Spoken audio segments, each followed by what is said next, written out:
Volume 2 Chapter 23. Tia and Tina dropped the guards at the same moment. Their short knives entered each throat, Tia through the left, Tina through the right. Though they were at opposite ends of the field shrouded in darkness, a sharp ear might have heard the little gurgles of death and tearing skin as if it were one end, not two. With the guards dead, the short blonde twins with stern, blank faces, swept deeper and deeper into the space of the Black Dust operation. A village lay there which they did not enter. Instead, while the people slept, they circled the outskirts to search for one thing. The underground chamber. There was always one, a place where the leaves could be dried in a cool environment, readied for grinding into powder. The cool air caressed their skin and, as if they were favored by the four gods, the night sky was covered by clouds, hiding a bright moon that might have otherwise given them away to some unexpected talented watcher. They swept farther and farther from the village, their tiny feet and tiny steps moved so quickly that they ate up the ground around them. Far from random, they were engaged in a complex grid search that they'd done 1,000 times in hunting living prey. It served the twins well now, as Tina found what they sought. In front of her stood a tree right at the edge of the little woods the village harvested wood from, and at first glance it was like any other tree. Tina pursed her lips and made a simple noise. Hoo-hoo. Hoo-hoo. Hoo-hoo. She repeated the noise of an owl in a double sequence, and waited until her sister joined her. Tia didn't have to ask, Tina pointed down. Footsteps in the ground led to the tree, but not around it. They stepped back, crouched on the earth, and began to dig, sweeping the earth out of the way. The dark rich soil flew back as if it were being dug up by dogs, and for a moment, Tina wondered if she made a mistake. Surely they. She began to doubt, until she felt her hands scrape over smooth wood. Cautious, she thought. It was quiet praise for the futile effort, and within a minute they cleared the covering of dirt aside, then threw the board off that concealed the hole beneath. Down they went into the darkness, but it was no barrier to their trained assassin eyes. They saw clearly what lay beneath. Long wooden shelves stacked 8 high, with row upon row of leaves covering every shelf, set to drying. Expensive. Very expensive. Tia acknowledged, and she was right. Converted to dust after processing, they were looking at thousands of silver coins worth of material. The pair walked to the far end of the long cellar and began to douse the leaves in oil. Droplets flew through the air and soaked or stained the drying materials, and when they reached the ladder they'd skipped climbing down, Tia turned, drew out a bit of tinder and flint, then struck a spark. The bright spark jumped into the air like a shooting star, caught the tinder, and began to burn up its life. She cast it from her slender fingers against the wooden shelf. With everything dry or tainted with oil, the flame leapt to life and began to roar through the underground chamber. The twins exited, and went back to the fields.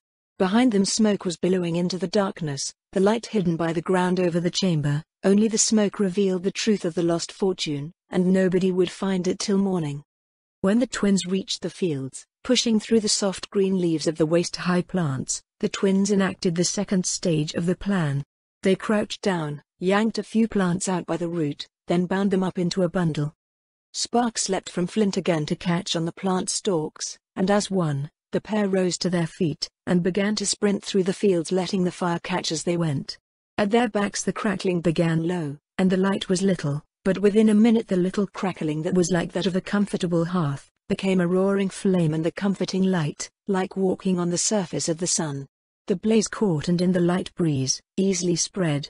Fire spread from plant to plant, and night became like day. Within the village, some soul began to shout and raise the alarm. Fear and panic spread to the little population. They would rush out to fight the flames of the crop they were required to grow, but neither of the twin petals of blue rose remained to watch. With ninja speed, they blinked out and were gone. "We are done, evil boss," they said as one threw their message to Lake Hughes. Lake Hughes drew her sword out of the body of the thug that lay staining the stone red at her feet. A crude mattress stained with blood and other less noble bodily fluids lay off to one side. Along the wall, various young women and boys were chained into position with nothing to cover themselves. Their teeth chattered with fear and they pressed themselves against the stone at their backs, quietly pleading for the blonde Deathbringer to be sated with killing only a few.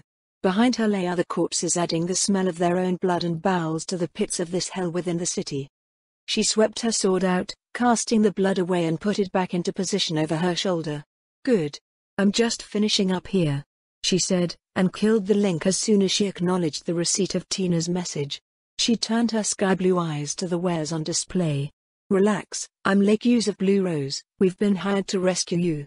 Sort of. Teeth stopped chattering, and stares became wild with hope. Arms yanked forward and the sound of a dozen chains snapping taut was so loud it briefly drowned out their cries for freedom. Lake Hughes didn't answer their questions right away. Instead she addressed the more immediate matter. "I'm going to cut your chains, then I'm going to take you somewhere safe. You don't have anything to worry about anymore. Everyone that put you into this hell is as good as dead. They just don't know it yet. Now be quiet," she said, and going from one to the next, she cast simple healing spells to ensure they could move when she needed them to. "Gagran, how is it going for you?" Lake Hughes asked, casting her own message spell while she finished up. Gagran brought her hammer down and crumpled the door. It became splinters that wouldn't stop a fly that desired entry, let alone the moving mountain of an armored woman that barreled through with a battle cry. Unlike Tia or Tina, she had no care for whoever might be caught in her path. A roaring crowd calling for the blood of the fighters below, began screaming in fear of the shedding of their own blood when a behemoth began swinging her hammer. Bone crunched inside of bodies and tore through inner flesh like crude knives. Her meaty fist passed through hard heads and out the other side, spreading viscera and brain matter on those whose dirty faces became twisted with terror. Some too frightened to scream. "Die already," Gagran roared and swung her hammer in a wide arc. Arms bent the wrong way and bodies were flung wildly into others. Skulls cracked against skulls and rough bodies fell atop one another, some living, others uncertain if they were or not, and still others dead before they hit the ground. Some tumbled into the pit where bruised and bloody captive fighters could only watch in shared confusion at the events in the space above. When understanding dawned on their faces, that their oppressors were being slaughtered, it was the turn of those within the pits to cheer on as horror unfolded above. Gagran tore through the crowd while it struggled to find its way around her. Most died, a few fell and were trampled into mush by those indifferent fellows who rushed with thoughts only for their own lives. None were dressed very well, thugs and degenerates, gambling addicts, petty criminals excited by the visceral thrill of watching others shed blood in their stead. "I have no reason to spare any of them. There are no humans up here," Gagran told herself as red began to cover her pale face and its coppery taste touched her tongue whenever droplets made their way through her clenched teeth and into her mouth. It was over in minutes. A few made it out. She knew what they would find. Guards all dead, or if any of the other fighters I freed lingered, they'll find someone else to kill them. When it was only she and the pit fighters alive in the room, she took a better look around. It wasn't a large place, a low pit dug 20 feet below and with a sand-coated ground. It was an improvised arena. Walls built up around the rim were crude but effective barriers that kept spectators from falling in when pressed, and glowstones dotted the room to ensure adequate lighting. There were nearly 36 bodies scattered about the room, none moving. Most with caved-in skulls or chests, many with broken arms or legs twisted in the wrong ways. She approached the edge and looked over the wall. "Stay there, my name is Gagran, from Blue Rose. I've been hired to get you out." The fighters were bloody and bruised, gnarled and damaged flesh showed them to be pit veterans that had survived many clashes in the past. Around their necks were heavy iron collars secured to chains that ran long enough to go from one wall to the next. Extra security to keep them in place. Ugly way to go. The sand on which they stood was stained deep crimson, and came from no beach Gagran had ever heard of. Red sand. Never heard of that. An idle part of her brain contemplated until she saw a drop of blood fall from the rough beard of one of the pit fighters and land on the ground beneath his feet. Oh, that's it. For the mountain of a woman who faced countless battles, this was personal. Her blood raged at her to end the lives of those who treated combat like some sort of cruel sport. A few cries, pleas, and gurgles, reached her ears from the direction she'd come. Some stayed behind. She thought with satisfaction. The message came in from Lake Hughes just as she smashed part of the wall and began dropping bodies into the pit below. "Just climb up these, I'll break your chains and take you somewhere safe." "I'm finishing up too, boss, just a few more to get out. We'll have to buy a drink for Sir Moman and Lupu the next time we see them. I've wanted a crack at these bastards for a while." Gagran replied, then killed the connection. The fighters below stacked the bodies up like cordwood, and clambered over dead flesh, their chains dragging through red sand until they reached the top. Gagran held out her thick hand, and took the bruised and broken flesh of the captive, He was clearly relatively young, she could only guess how he ended up there. A peasant captured on the road, someone in debt to 8 fingers? She wanted to know, but only for herself. So Gagarin didn't ask. She helped him clamber up over the wall, then did the same for his companion, before standing up to break their chains. Evil Eye broke into the building with ease. Situated in the warehouse district, the intelligence she received told her that the goods housed here were not the usual sort. It was human capital. She licked her lips behind her mask, a talent pool of sorts, a safe house for the worst of the worst, which paid a sum to 8 fingers to smuggle them into the city, house them safely, and smuggle them out again. A lucrative practice that kept bandits out of the hangman's noose and allowed them to live well off of stolen goods and stolen lives. The building was, from the outside, a perfectly ordinary warehouse. Nobody went in, nobody went out. But as soon as she went in, she knew it was different. Crude walls went up to create many different rooms everywhere. Her vampiric senses told her how many people were present, and she counted them off. 70. There are probably 2 or 3 bandit gangs here right now, all over this building. She went to the first door. The sound of snoring went on as she expected. Her superhuman strength allowed her to turn the knob and break the lock. Then there she was, standing over a human. Feed. Her instincts told her, feed. She restrained herself, then put her finger to his ear, and pushed it down. The body spasmed and gurgled as her finger went straight through and into his brain.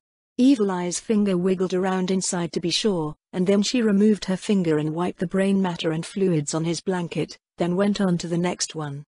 Room by room, she went to the bandits who paid good money to sleep safely, and she ended their lives before they knew she was even there. Floor by crudely built floor, she ventured, killing silently and counting them off. 65. 64. 33. 32. Down and down the number went. Till she was descending to the main floor. The aura of the living and the warmth of their lives were clearly visible to her. But one thing gave her pause. There are more voices than auras. Undead. A vampire. Maximize magic, fly. Evil Eye quietly cast the spell and floated down the steps. She could hear the sound of their chatter. You'd better not be cheating. I only cheat on my wife, never at the table. If you're cheating on your wife with mine, I'll tell the boss to let Zul eat you. Evil Eye shot the rest of the way, coming into view to see the place that served as the lobby for the operation of the crime hotel. Shot buckshot, Evil Eye shouted, and a slew of crystals appeared out of nothing and shot toward the staff of lightly armed figures. 2 were torn to shreds immediately, the third however, dove out of the way and rolled to both knees. You made a bad mistake, girlie. You think you can stroll into 8 fingers territory, hurt our business, hurt my job, and there won't be consequences.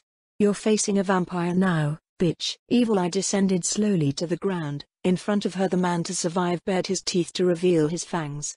Behind him, blood was already flowing in a spreading, broad red stain. A chair held up by the corpse toppled to the floor with a crash. Evil Eye pointed up. Notice you don't hear anything up there even after all that noise? They're all dead. Your hotel is shut down. The vampire snarled, his claws were bared. Then I'll be the lone survivor. He broke into a charge, bellowing his fury and putting his fangs on display. He wasn't an overly large man, but vampires didn't need to be large to be deadly or strong. Evil Eye swept back the hood of her face, and possessed by what she admitted was probably a childish impulse, she removed her mask to bare her face. Her blood-red eyes brought a look of shock to that of the charging foe, but before he could do anything more, the hero of legend was inside his guard, grabbed his arm at the wrist, and flung him head over heels down to slam hard into the solid stone floor. Crystal dagger, she said, and the shard shot from her hand and into his heart, piercing body and stone to lodge itself into the floor.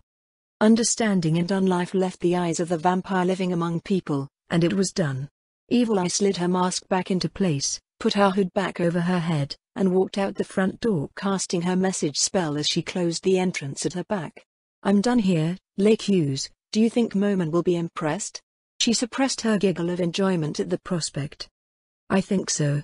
Lake Hughes answered in her business voice, but we've still got a dozen more places around the city to hit, so don't get too excited. We do this enough, they'll gather their heavy hitters together, and that could be a problem, even for us. That's probably why Sir Moman and Looper want us together. We'll go together and take them down. Evil Eye suggested the practical solution, but the connection was already cut. Moman, I hope I'm right, they say the bonds of those who fight together are strongest of all. And I. Evil Eye then drifted off into thoughts that began to make her blush. If he wants a child, maybe Lupu can bear it for him. But as long as I get to be with him. CZ Delta and Entama stood outside the manor. Behind them, Demiurge stood giving his instructions. There are roughly 30 guards around the estate. Your job is to kill everyone but one person. The woman, Hilma. Bring her to me alive. Of course. CZ answered, her targeting reticule was already picking out various points of entry. Can I eat?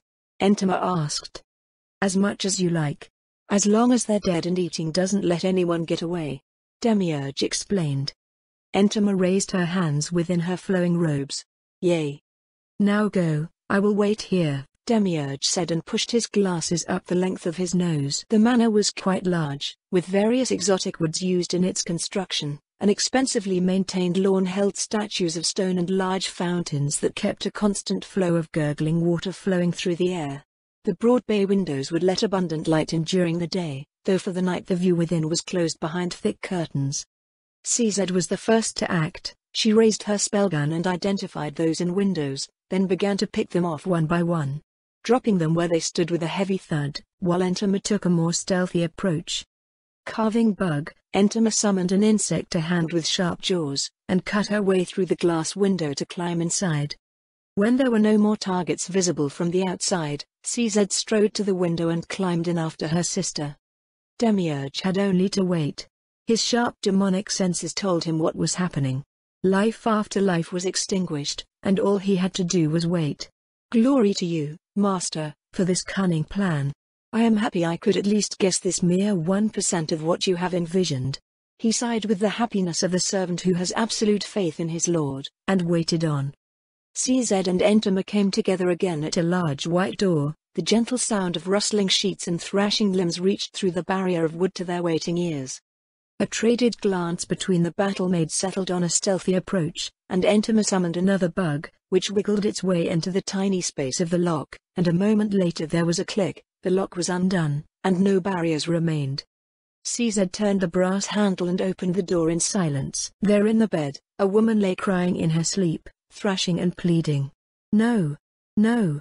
Not again. Not again. Please no. CZ raised her spellgun and put it a few inches from the thrashing face that lay twisted and tortured on the proof of her great wealth. Entama's arm came out in an instant and cracked the woman across the face. The sound slap woke the blonde immediately. Hilma stared up into the darkness where she could see only the shadowy outlines of two figures. Lightning bugs, Entama summoned them, and amidst the air came many glowing green lights winking in and out and illuminating her, CZ, and Hilma all at once. You are Hilma? CZ asked. Hilma froze. Who are they? They got back here, to my room. That means my guards are probably gone, dead or bribed, help won't come. She bit her lip and nodded. If they're not killing me right now, they want something, better to cooperate. Good. CZ answered, and the weapon snapped down and fired twice. Pain exploded in Hilma's mind and she let out a shriek of pain as she felt her legs severed at the knees. Gyaa. Why? What are you doing? Who are you people? Please. My legs. My legs. Hilma screamed as she was dragged into the darkness. You won't die. We won't let you. Don't worry. The young girl with purple hair and a strange, expressionless face replied before she grabbed Hilma by the hair near the base of her skull. No. She should worry. She will wish for it. CZ contradicted her sister, and Hilma's screaming only grew worse. The missing parts of her legs disappearing from her view when they dragged her out of her room, did nothing to help Hilma to stop her cries. Her one mercy, the expensive carpet being stained by her blood, did not hurt to be dragged over. It wasn't much, but it was all she had. Volume 2 Chapter 24. Ein sat in his private office, clad in a mask and wearing a ring that hid his magic. Fluda Paradine stood in front of him. Eins looked him over, his eyes hidden by the mask, which conveniently hid the facial expression the Lord of Nazarick was making. He looks like a video game character. Still, Eins acknowledged privately, he is supposed to be the most powerful human caster in the world. Until me at least. The desk in Eins's private office sat on a slightly raised platform that meant the one behind it would look down on all the others. Around the room there hung the banners of the 41, plus the banner of the entire guild, each woven from silk and gold or silver thread, making each one by itself a priceless treasure to the outside world. There sat only one other chair in the room, intended for the presently absent guardian overseer or a single guest. Anyone else? They could stand or kneel. Fluda stood, stroking his beard and resting on his staff. "You won't order me to kneel, Master Gown?" Fluda asked. The very question sent shockwaves of discomfort through Eins. His distaste for any disrespect for the elderly was palpable, at least to him. Though Fluda didn't seem to notice it. "No, it might take you a while to rise, old man." Eins attempted to make a congenial joke, and it actually drew a little smile to the old man's face. "You're kind to spare an old man the difficulty. It makes my intended question seem rude, Master Gown, but I hope you will forgive me for asking it anyway." Fluda's voice was scratchy with age, but despite what time had done to his body, the energy and enthusiasm within his every word was as strong as if he were a man in his prime. "Please," Eins said with an inviting voice. "Is it true that you could help me to peer into the abyss of magic? That my hopes, my dreams, can come true?" Fluda, intentional or not, reflexively moved his staff forward a little and leaned in, his eyes turned up at the elevated man who he was told was a god, eyes glistening with acute awareness of his fading time among the living. It was enough to stir a memory in the Lord of Nazareth. "Spare some credits. Need a new breath mask. Please." "Young man," Eins recalled the broken voice of the old man who sat, hopeless and weak with his back against the smooth surface of the building. "Please. I won't last long. I can't keep using this one." The desperation in the old beggar stayed with the young office worker. The ragged clothing had been filthy, the body, unwashed and if possible, more filthy than the ripped-up clothing. The mask he used to filter the toxins that still made it into the domes, had little gouges in the rubber that were clearly visible, and probably other defects that were not. He gave the old man a few credits off his card and went off to work. The next day, he saw the body lying down in the alley, waiting to be collected. Eins still remembered what he thought then. "He didn't get enough for a filter, all I gave him was false hope that he would." The memory was uncomfortable, and it was enough to make Eins bite his tongue. Words would not do, words would betray undesired emotions. Instead he held out his hand, and removed the ring. To the old man, it was as if the sun exploded inches from his eyes. The supreme overwhelming power swept over him like waves from the sea during a terrible storm. The mere presence threatened to consume Fluda and stop his heart out of sheer awe. Sweat ran down his body beneath the robe, his limbs trembled, and he held back tears only so that he could continue to look. Fluda dropped his staff and his jaw. "God of magic! God of magic! I have found the God of magic at last!" He yowled with joy and shuffled his sandaled feet in the old man's approximation of a happy dance. Eins slipped the ring back into place and politely waited. Fluda's eyes shed the tears that were held within, and he wiped his face with vigor on the sleeve of the light blue robe he wore, ignoring the few that made it past his attempt at clearing them away, which got lost in his beard. "Forgive me, my God, that was more than I hoped for. Everything I am is yours, though, if I could make one small request for someone else?" Fluda asked slowly, bending down to pick up his staff. "You can always ask," Eins promised. "Yes, Master. The Emperor of Baharuth, if he isn't marked for death, I would be grateful if there were some way to spare him. I did help raise him. While the abyss of magic is all I truly care for, I wouldn't just throw the sweet boy into his grave if I don't have to." Fluda glanced away, his breathing more shallow than before, and his grip on his staff a little tighter than was strictly necessary. Eins marked Fluda's character down a notch in the ledger of his heart. Unless I have absolute control over this one, he must never be permitted to rise too highly. I have a task for you, on that subject. I won't promise the Emperor will live, but I won't take his life if I don't have to. For now, what I want you to do is inform the Emperor that you've found a ruin, a tomb. This tomb. Suggest it be explored for potential treasures to plunder, but that it be done by expendables. I must have our defenses properly tested before we engage in anything in the open." Eins passed on the order, and Fluda stroked his beard, suddenly lost in thought. Yes, I can do that, Master. There are a number of expendable nobles that can be acted through," Fluda answered, then asked, "When should I begin?" "Immediately," Heinz replied, and then a moment later, the gate opened at Fluda's side. "That will take you back to your office, see to this at once. Oh, and take this." He held out a folded piece of paper. "This has the location of the tomb marked." Fluda made a humble bow and stored the paper into a pouch at his side, and with light taps of his staff on the stone floor, and the quiet shuffling of his feet, the most powerful man in the Empire committed himself to treason in favor of his dream by stepping through the gate.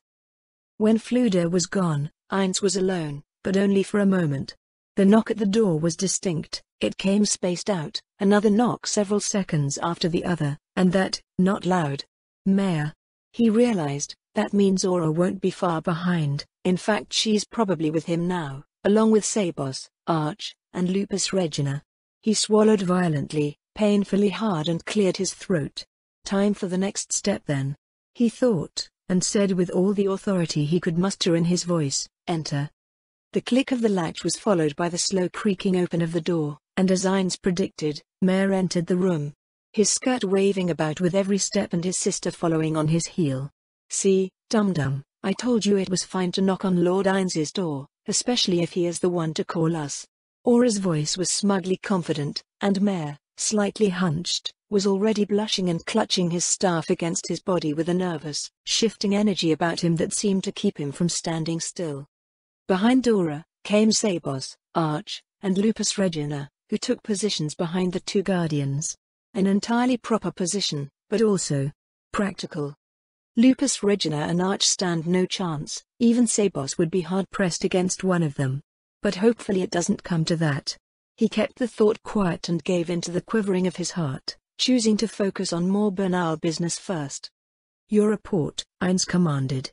Lord Heinz, there is a human army a few days from Carney, and the villagers are asking if they can expect help. Miss Henry says she understands if it's a no, but that she has to ask for their sake. What do I tell her, my lord? Mayor answered. We cannot involve ourselves openly in the affairs of the kingdom, so we will help them rebuild, or they can run and we will help them. But nothing more. However, we have a great many trash drops in the treasury, don't we? He asked rhetorically. Everybody knew they did. Items going back to before they even had the limitless storage space of Nazarick. We're not at war with the kingdom, if anything, they're close to being allies. If we were to extend our generosity to the village to help protect themselves, the kingdom can hardly claim we're at fault if they attack the victims I was so recently honored for saving. Twice. No, of course not. The sentiment was shared by several voices, confirmation in Heinz's mind that it was the right call. Then gather up equipment suitable for level 20s, that should make up for any difference in skills at least. Tell Henry that she can buy these things in installments of grain or coin until they are paid for, Heinz said, lightly tapping his finger on the desk in a constant, steady rhythm. Master, the village has also grown, new people keep showing up, some deserters from the army, some refugees ahead of the army, and Miss Henry is asking if she can delay tribute until they can make up the grain difference. Mayor went on, and again Heinz agreed.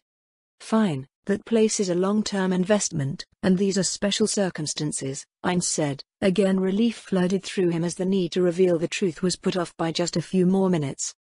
The report went on, first from Mayor, then from Aura, and at last Heinz realized something important, and cursed himself for not considering it sooner.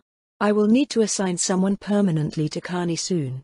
There are too many important people there to simply leave their safety to the local militia. Especially if it grows. The answer became immediately obvious. Axel is stationing itself there. Nobody would think it strange if Lupu resided there full-time. It was such an elegant answer he briefly patted himself on the back for it. Lupus Regina, after we've finished with things as they are and Axel is no longer merely an adventurer team, you will be stationed in Carney Village. Watch over the important people as your first priority, and the entire population as a second priority. My lord, I obey. Lupus Regina bowed her head with formal dignity, but inside, excitement stirred at the prospect of all the little teasings that lay ahead for her intended security targets. When the last brief was had, Heinz took a deep breath and hesitated. Then rose and left his desk. He stepped down from the raised position and went to stand between the two guardians. Aura, Mayor. Do you know how I see you? The twins scratched their heads and looked up at their master. He crouched down, and their eyes followed. "My lord, I don't get it." "We're your guardians, right?" Aura asked, her voice briefly uncertain. "Yes, but you are also the children of Lady Bukabakushagama, and that makes you the precious children of a dearly treasured friend. It makes you very special to me, so much so that if she were to return, it would be very hard to let you go." Ainz raised his hands and put them on the blonde heads of the twins and rubbed lightly. They tightly shut their eyes, their hearts bursting with excitement that was so great it was frightening. "So I have to ask you, who am I to you?" Ainz finished his words with the unexpected question, but it had a ready answer. "The one who stayed." Aura replied, "Lord of Nazarick, Master of the Tomb, the Divine Leader." The young girl who worked as a guardian rattled off titles, seeking something to please her liege and thereby reduce her own sense of anxiety that rampaged over her trembling eyes. "Am I all those things, even if my form is not the same?" Ainz asked. Mare nodded rapidly. "Lord Ainz is Lord Ainz."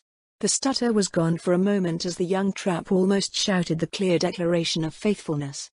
Aura was slower. I wouldn't know if it was you if you were disguised, but if you are you, then you're you, and I'll always follow you, Lord Ainz." Aura flushed a deep red over her dark skin and involuntarily began to rub away tears that were pooling in her eyes. It was for that reason Aura didn't see Ainz's face before Mare, when Ainz removed his mask. Volume 2 Chapter 25. The sound of crunching. Crunch. Crunch. Crunch. That was all Hilma heard for day after day, except for the fabric-like sound of her own flesh tearing. She never screamed, not once. Her mouth was open in a silent cry, but she did not scream. She couldn't. Her body was paralyzed, she couldn't even shut her eyes. But she saw everything in the mirrors. Little bugs were eating her flesh and bones save but for her vital organs, preventing her death. Then, each time she wondered if the sweet release of her demise was nearly going to happen, a dog-headed woman approached, healed her completely, and it began again. So it went for the better part of a week, as near as she could guess. No explanation. No reason. No questions. Only pain. And silence. Except for the crunching, the ripping, and the tearing. Then it was done. A slender man with pointed ears and glasses in a formal red suit of the sort she recognized as being popular in the South, approached and stood over her body. His hands were folded behind his back, and he leaned over her so that his head was above her face by no more than a foot.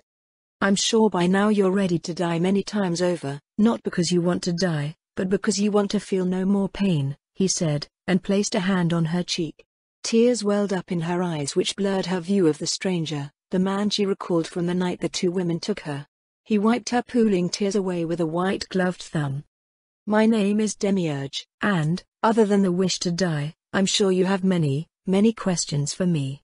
Well, the same is true for me, but this wasn't done for interrogation, this torture was done to you for educational purposes.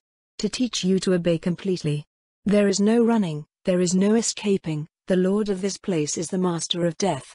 Even if you take your life, he can bring you back to endure it again. You are now a servant of Nazarick." Hilma didn't answer. Paralyzed as she was, she couldn't. "Entama, withdraw your bugs," he said, and from the shadows the purple-haired girl emerged, then with a wave of her arm, the bugs that crawled about her, began to leave. They crawled out of every orifice, both the ones made by nature and the ones they had made themselves. A healing spell was cast from out of view, and Hilma's body was whole again. "You may now move, but do not rise, only speak. Tell me you understand, or we will start over and I will return in another week," Demiurge commanded her, and Hilma babbled her subservience. She sobbed out her words, she moaned them, she cried them out, tears flowed like waterfalls and she hiccuped through every word. No part of her body wasn't shaking in both terror and relief. "Yes. Yes, I understand. I beg you. No more, no more, no more, no more. I promise I will be loyal. I obey. I am your servant. Your servant till eternal death releases me." "Good, then we understand one another. Since the night you vanished, my master's work has done a great deal of harm to your business ventures. Farms growing your pathetic plants have been burned, your crime hotels were raided and everyone there killed, your underground games destroyed, customers slaughtered and fighters freed. To name a few things, I have only one question. Where will your leaders gather to decide on a response? Demiurge asked the question with a half-open-mouthed smile on his face. You'll tell me, won't you? Hilma nodded. Anything. Anything. She thought, and whimpering like a beaten dog, she answered, there's an old manor in the city. Nobody lives there, but we use it. It belongs to Prince Barbaro, but he lets us use it for meetings and entertainment with the wealthiest of our customers. They'll meet there. I see. We've been monitoring your home since we brought you here, and nobody has come looking for you. No messages were delivered. How much more will we have to dismantle before they gather? Demiurge asked the obvious follow-up question, and Hilma thought that over. But the fear of error was a significant one to say the least. Master Demiurge, it may be that they've delayed because they suspect each other. Hilma bit her lip to stop the quivering. At least her answer wasn't obviously wrong, because the looming face rose away from her when he straightened up. Yes. Scum of your sort wouldn't know anything about true loyalty, not like us. Demiurge stroked his chin and thought it over. Then he was looming close again. You will dispatch a message, inform them that you've caught wind of the ones responsible and laid a trap for them, but you need help to pull it off. Tell them to gather as many fighters as they can. That should make them comfortable enough to appear, shouldn't it? Hilma gave many rapid tiny nods before she found her voice again. Why yes, my lord. Only give me what I need and I will help you. Of course you will, and just so you know, pain avoidance isn't the only reason to serve well. That is just the reason not to betray us. The reason to serve well, he said, then laid a hand over her breast, just where the heart lay beating rapidly below. Aspect of the incubus, absolute bliss level 5. Pure white filled Hilma's eyes, absolute and total pleasure overwhelmed her body. Where there was pain before that made hell look like a vacation, now there was only bliss that made heaven itself to be hell in comparison. Her body shivered, shook, and cries of ecstasy overwhelmed her every single sensation. The world that consumed her before had vanished, leaving her broken to pleasures she had never dreamed were possible for a mortal. Then the touch to her skin was broken, and the bliss began to fade, leaving her a quivering lump that could barely breathe hard enough to stay alive. Obey well, and you will experience pleasure, comfort, and happiness. Disobey, or betray, and your suffering will be a tale of caution that will be whispered of in tales of terror for generations. Hilma couldn't respond, and as her brain started to work properly again, she realized she didn't need to. Her answer would come in the form of her actions. But that didn't stop her from giving it in the privacy of her own mind. Of course. I can't wait to betray them. Ainz looked at Aura and Mare through dark, human eyes, and with childlike innocence, their little hands came up and touched his cheek. My lord what? Mare started to ask, then listened with wide-eyed attention as Ainz explained everything. When he was finished, Aura was the first to speak. They knew, didn't they, my lord? She turned her head partially to indicate the trio behind her. Arch has never known me except in this form, but yes, they do. Lupus Regina figured it out during our travels, and I revealed it to Sabos not that long ago. Ainz admitted. That made the little dark elf twins start to tremble a little, and their green and blue eyes began to quiver, as did their lips. Didn't you trust us? Mare asked in a voice of hurt. Aura, Mare, that wasn't it. Something like this. Ainz brought his hand in and touched his own face. It is a great deal to cope with, and I couldn't be sure that this wouldn't hurt you. You're the children of my precious lady Bukabaku Shagama, the woman I had. He gave a wry little smile to the twins, a bit of a crush on if you want the truth. The last thing I wanted to do was hurt her children, so I put off telling you for my own reasons, and I am sorry. Can you forgive me? Ainz asked, and took Aura and Mare's right hands. Can we hug you, Lord Ainz? Aura asked, sounding as anxious as her brother ever did. She had a rare demure and uncertain look on her face, but it vanished into a look of shock when the Master of Death pulled both she and her brother into his embrace and squeezed them tight against his body. Their arms enfolded his own, and looking past them with their chins over his shoulders, he saw that Sabos, Lupus Regina, and Arch had each visibly relaxed with the passing of tension. That leaves the remaining battlemaids, Demiurge, Albedo, Shiltir. The ones most likely to pose a problem. Rubeda was successfully started up, presumably she is loyal to me no matter what form I take, but still it would be best to inform her with backup available. which means telling the remaining guardians first. The thought filled Ainz with dread, and yet at the same moment, as he tried to imagine Albedo's reaction, the spine-tingling anxiety was almost cathartic. I did something truly awful to her, even if I didn't know it at the time. If she betrays me, I betrayed her first. I'm not ready to die, but if she cannot serve a human lord in Nazarick, I will give her somewhere she can be happy. Even if I have to create a kingdom just for her. The resolve settled in Ainz's gut like the lump in his throat that refused to leave, and his embrace over the twins grew subconsciously tighter before he found his senses again and released his grip.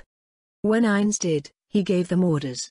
Go to the treasury, explain what I said about proper weapons for Kani village, and deliver enough for the entire place to be equipped. Also, send Nina to me as soon as you've made your delivery. I will be in the arena. Right away, Lord Ainz. Aura was bright-eyed and all smiles again, every inch an enthusiastic child who had just gotten a hug from a loved one, and with that, she grabbed her little brother's hand and hurried him away. When they were gone, Ainz stood to face the remaining trio. That went well, he said with an undisguised sigh of relief. I was confident it would, but doubt is the most insidious enemy. Ainz touched his forehead, then cast his spell. Perfect warrior, again the armored warrior of legend, he said. Arch, Lupus Regina, you are with me. We will be trying an experiment to see if I can increase your skills at the same rate when there is more than one of you at a time. Lupus Regina's wolfish grin was the only answer she needed to give, and the same went for Arch's bright eyes as her own ambitions to better her talent loomed large in her mind.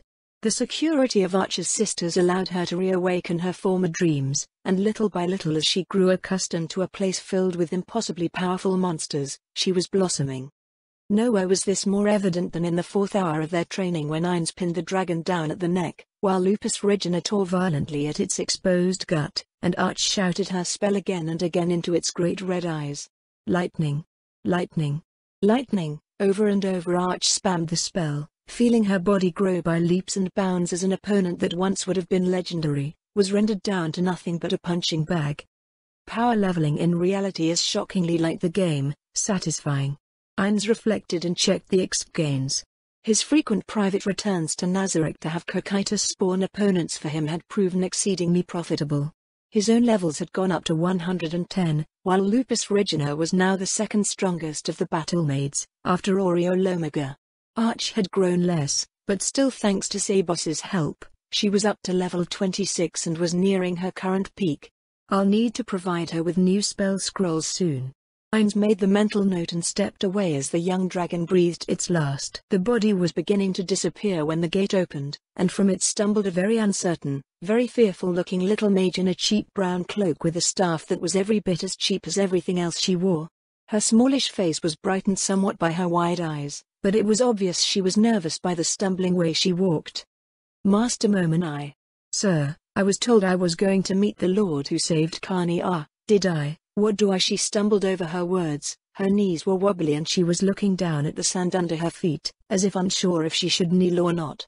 Ainz cut that off by raising his hand up in a simple gesture and then putting it on her shoulder in a comradely sort of way. Tell me, Nina, would you give up everything if it meant the chance to protect your new home from your sister's fate? If it meant that such things would never be allowed to just happen ever again? Would you give your absolute loyalty, if you had the power you needed to serve that purpose? Ainz asked. His noble voice and high charisma rating was clearly having an effect on the woman, and though she couldn't see his face from behind the helmet, there was only one answer. Sir Momon. I still want to find some way to rescue my sister or avenge her if she's dead, but yes. I would do anything. Anything to have the power to do what you said. Nina's face became bitter, her grip on her staff, tighter. Lord Ainz, he sent weapons to the village. It included a few magic items, things I'll use and do my best with but I am still weak. I can learn quickly, but I still need the experience, and that's extremely dangerous. It will take years, and the village doesn't have that. Are you going to fight? If you do? Ainz squeezed her shoulder a little, she ceased to speak. Offer me your oath of allegiance, offer me everything you are, and your wish will be granted. He waited while Nina took in those words. She recalled his absolute power on the battlefield, and caught the eye of the cleric companion to the mighty warrior. The absolute brutality of Luku had been a sight to behold. Even looking at the maid whose equally brutal advice had upended Nina's world, made her shiver. But when the cleric gave a tiny nod, Nina recognized that she was being given an opportunity that would not come again. I pledge myself. Your cause, your will, everything. My very soul is yours, do what you want with it. Nina shot the words out like an arrow launched from a tightly drawn bow, and when she spoke, the last strength in her legs faded and she fell to her knees. I am your servant. Just help me make this right. Nina pled, then taking his hand from her shoulder, she slowly removed his glove, and kissed the ring on his finger as if he were a king, and she his subject. Then stand up, and follow me. You have some very difficult days ahead, but there is something else you must do first, Ein said when he reclaimed his mailed glove and put it back on his hand.